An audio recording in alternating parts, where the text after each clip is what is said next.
सटाना बजरिया हटाए बाबू जन धरा अकबरिया मार करे बेकारे ये छौरी सटा पे आइल बानी सटाना बजरिया हटाए बाबू जन धरा अकबरिया बाजा चढ़ली जवानी के चिखैबे ना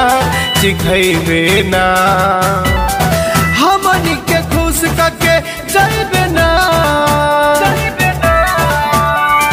हमनी के खुश करके जाइबे ना नेपाल में दोबारा फेरू आइबे ना हमनी के खुश करके जाइबे ना हमरा कलिया में फेरू ते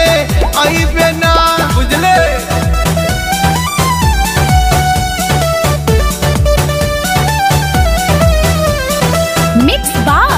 अंबिका रिकॉर्डिंग स्टूडियो कुचाय को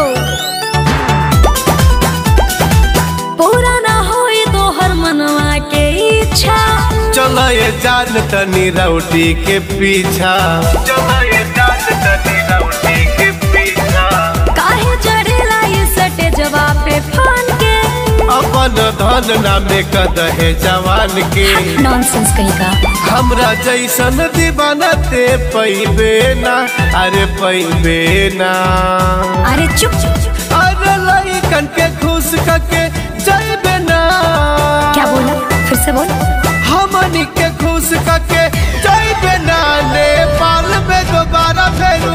आइबे ना हमनी के खुश करके जाइबे ना हमारा जिला में दोबारा फेरू आइबे ना। अरे चाचा पागल कहीं का पागल नहीं तोहर दीवाना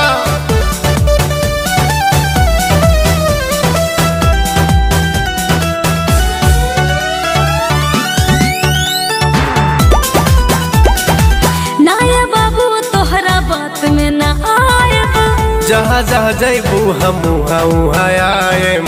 एकदम लफड़ा हवे का तोर पता चल जाई छुआ ना दे हम अपना बटन के दे दन चुमा एगो बिनो धन दान के प्रसादी हका राइटर उत्तम के तू दिल में बसैबे ना बसैबे ना बिल्कुल ना